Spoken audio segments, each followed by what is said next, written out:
Okay, ma'am.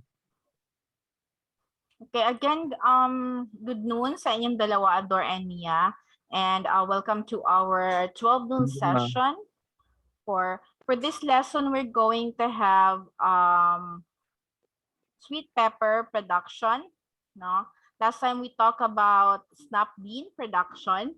So this is the second to the last lesson we are going to have, although medyo late tayo sa ating discussion. But hopefully you have answered our requirements for the midterm module. So we have sweet pepper or Capsicum annum scientifically. It's also known as the capsicum or campana or lara. It's the most widely used condiment all over the world. And it is consumed fresh, dried, processed. So lahat ng mga nakikita nyo na powder na sweet pepper or capsicum powder na available in the groceries, no?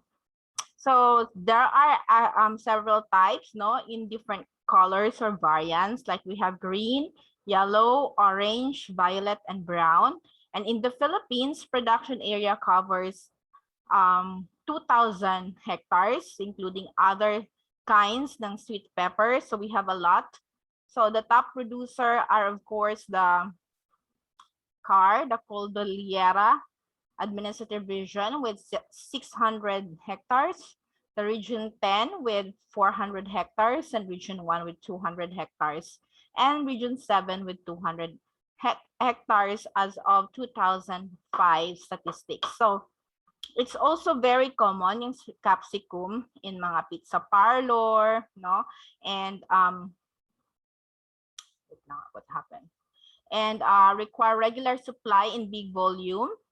That is why it's part of the lucrative market. So we also have a lot of processors requiring bigger volumes at lower price. So we have nutritional value. The nutritional value of this sweet pepper per 100 grams, it is actually composed of 92 grams water and 1 gram protein, less than 1 fat. So really good for your health. And 5 grams carbohydrates, small amount of iron, 9 milligrams calcium, high vitamin A, and vitamin C also, at saka 100 kilojoules na energy value. Okay, so what are the different commercial varieties that we have in the Philippines? So we have Les, California Wonder, Haifa Wonder, Improved Smooth Cayenne, and King Solomon, Maxibel, Redondo, Plastic, Sweet Plastic, Tosca, and Yellow Wonder. So yun yung mga ating available na mga tawag doon, mga sweet pepper na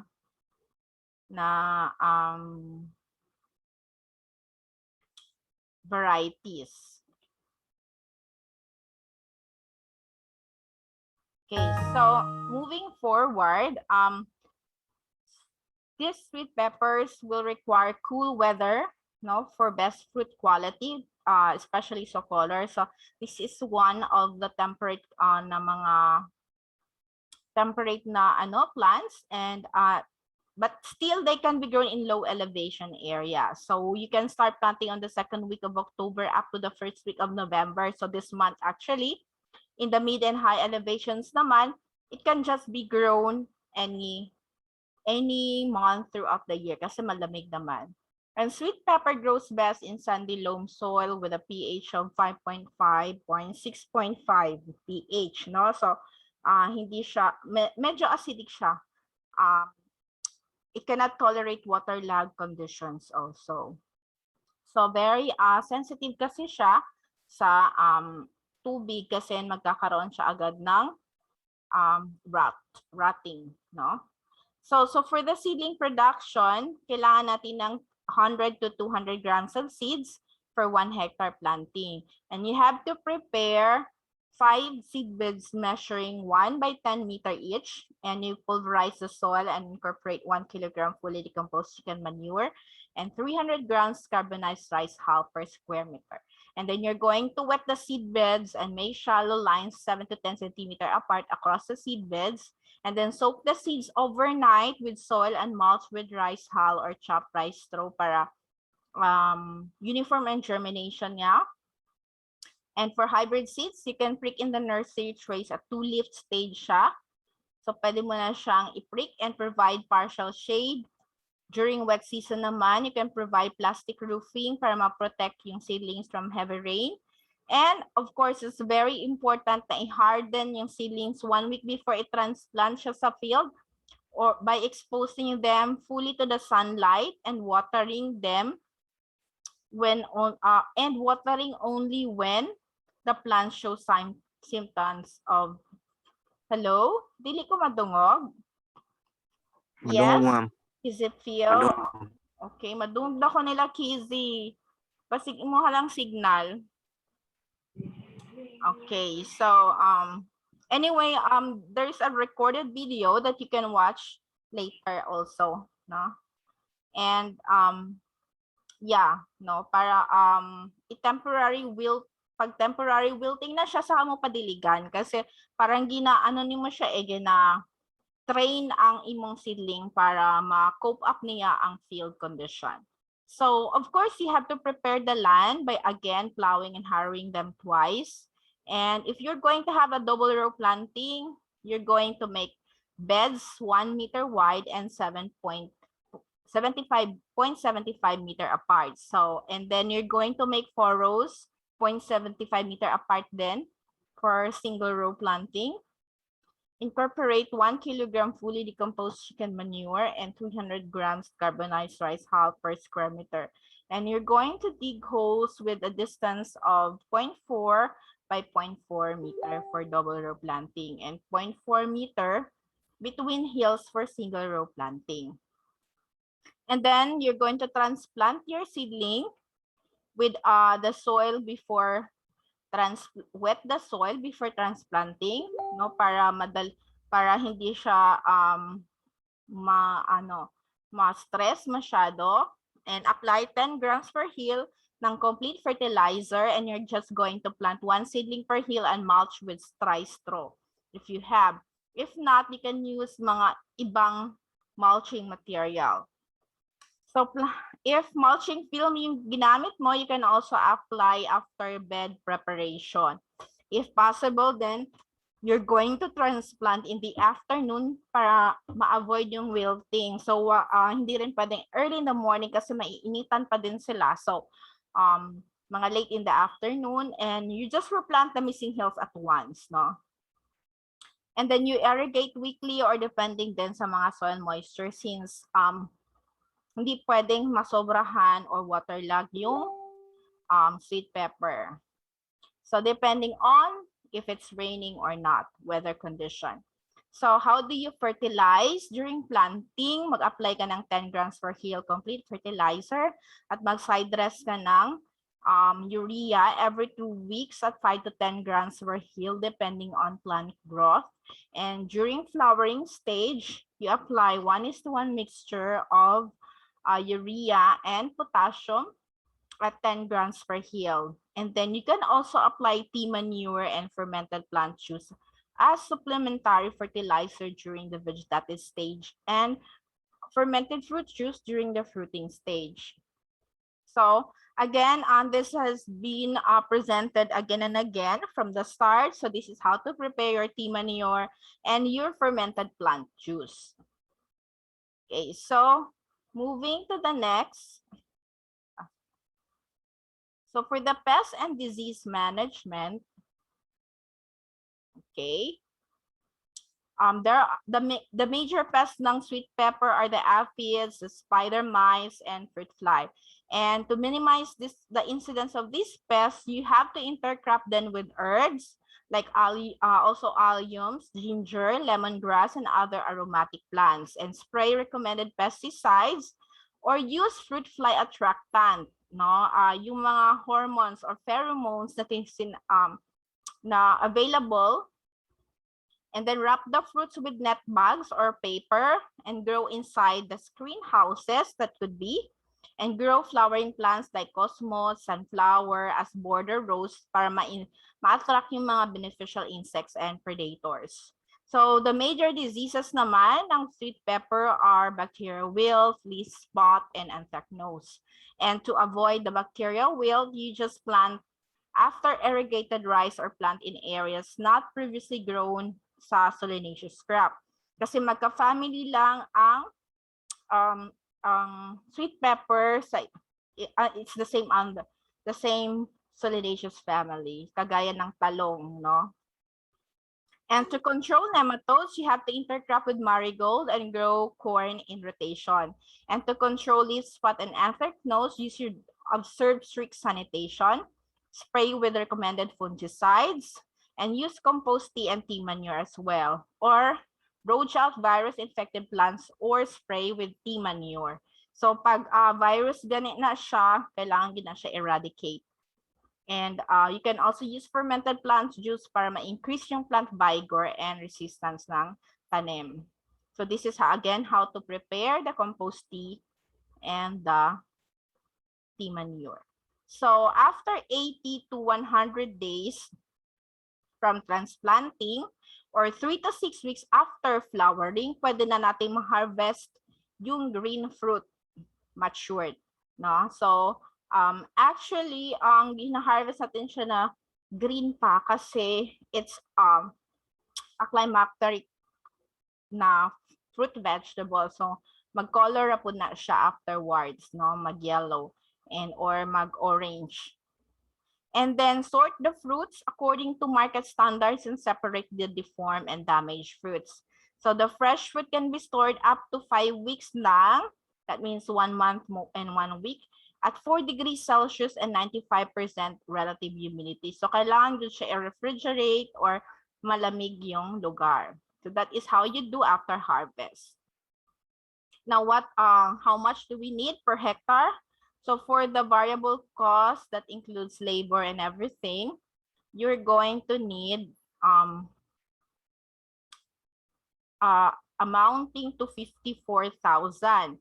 And plus the materials, you have 61,000, total of 115,000 plus. And contingency na 17,000, you have a grand total of 132,000 plus as your expenses.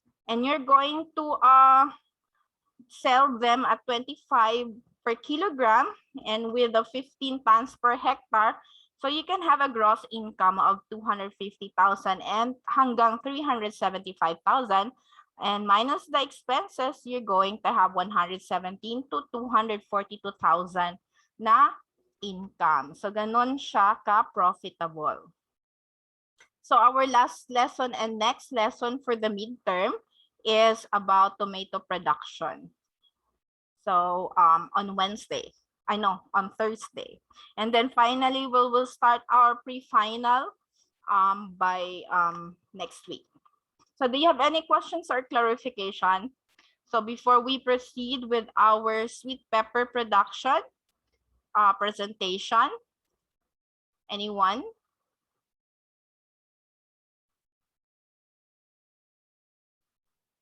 None, ma'am.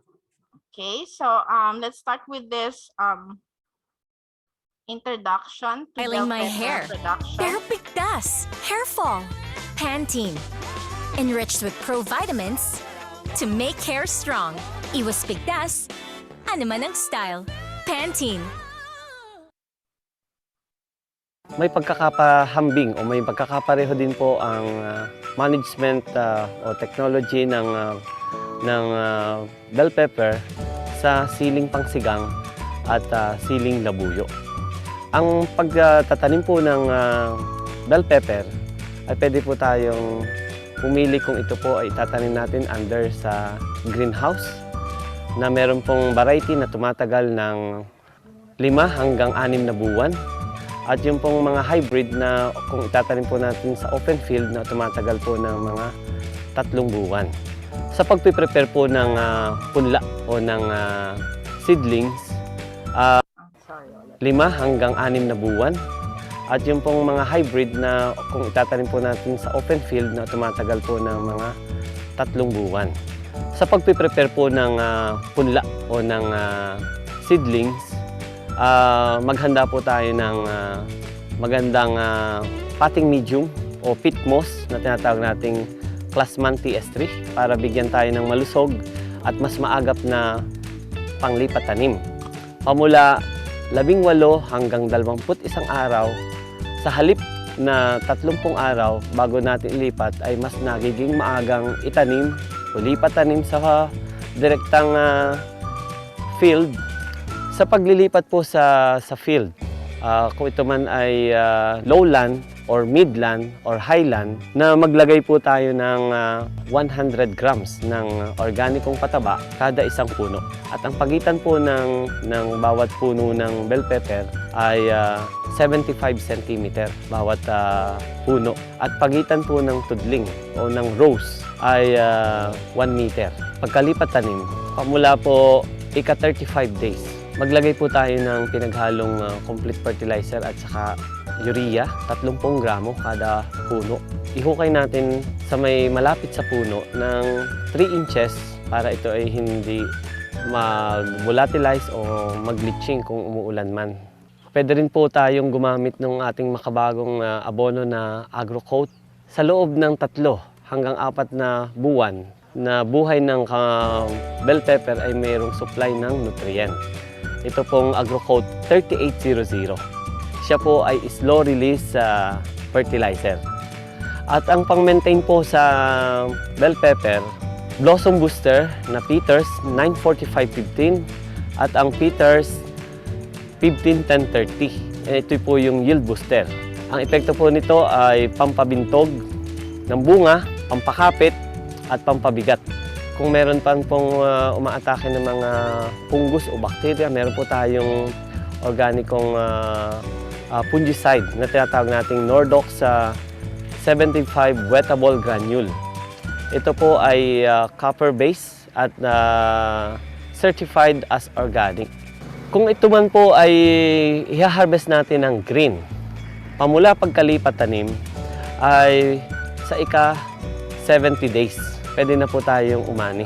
Kung tayo man po ay aani ng mag-harvest ng pula o hinog plus 20 days, ay pwede po tayo mag-harvest ng tuwing ika-3 araw o hanggang 6 na araw. Depende po sa demand ng market kung ito man ay mataas or medyo mababa. Medyo maselan po itong harvest dahil konting gasgas sa balat ay pwede itong ma-reject.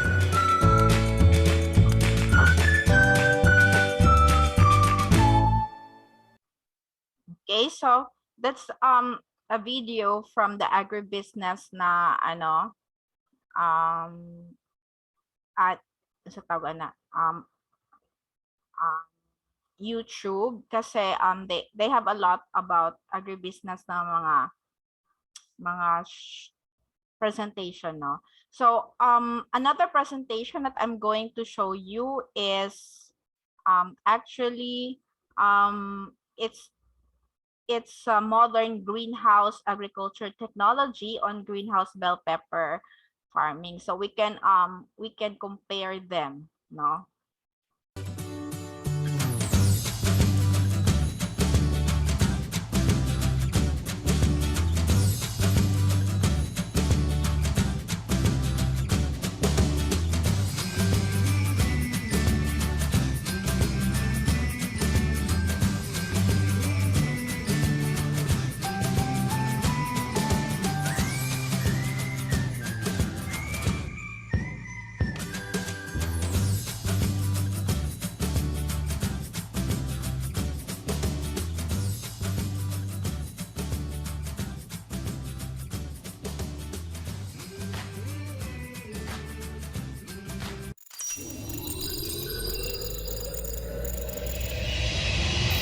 Welcome to All Farm.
Okay, so that's really very nice, no, na ano, greenhouse and very high-tech production and greenhouse bell pepper.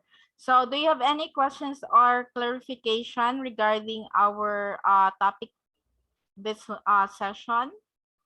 Any questions or clarification regarding bell pepper production? Kayo ba, who among you here have actually experienced bell pepper planting? How about Sherwin? Yes, Adore. Wala, ma'am, ay. Suko nakaana, sir. Wala ka ka-experience. Actually po, Nakatanom lang. nakatanom ka. So, bell pepper gid siya or sili? Yes, ma'am. Mm-mm. Yes, ma'am. So, unsa imong makaistorya sa pag ano? Waman to kabunga, ma'am. Waman to na. Backyard lang, marag isa ka pat.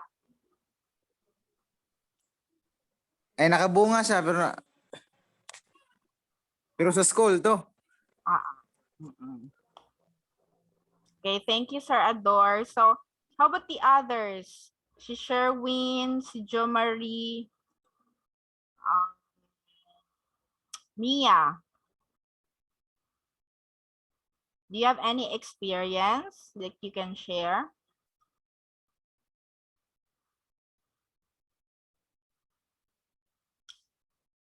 So, ako naman, I guess, maliban sa mga papating-pating lang, no, kasi mahilig man ko pag, I'm not from, if I'm away, like itong nag-eskwela ko layo, sa PhD na ako sa UP, usually na ako yung mga nakapat-pat lang, no. And besides that, I also help my mom kasi she did her MS, no, with ano ba yun? Sweet bell pepper din, no. So puti kayo siya actually, no. And especially sa harvesting. So nakita nyo kanina na nag-ano siya, na-ashy, anong tawag doon? Kanang na-ashy robotics, no? Kasi dapat delicate ang harvesting niya, no? And also ang main problem mo yung pests and diseases talaga. So thank you very much for your attendance and for joining with me in spite sa ating internet connection. Thank you, and I hope to see you again on Thursday. So that would be all if wala na mga questions and clarification. And may I remind you again, for those na hindi pa nakapag-submit ng kanilang midterm, please submit to me through online. You can also still submit to Ma'am April if you want to submit through your through papers, no, your written mga write-up. So wala na yung mga pangutana and clarification. Okay. Thank you. Ma'am, ang nakasulod na karon, ma'am. Pwede na, di mo sulod yung hapon, ma'am. Yes. So I will have my next session at 3 o'clock. And umana, okay, isa lang man yung attendance kasi. So thank you and bye-bye. Ma'am. Thank you, ma'am. Bye-bye.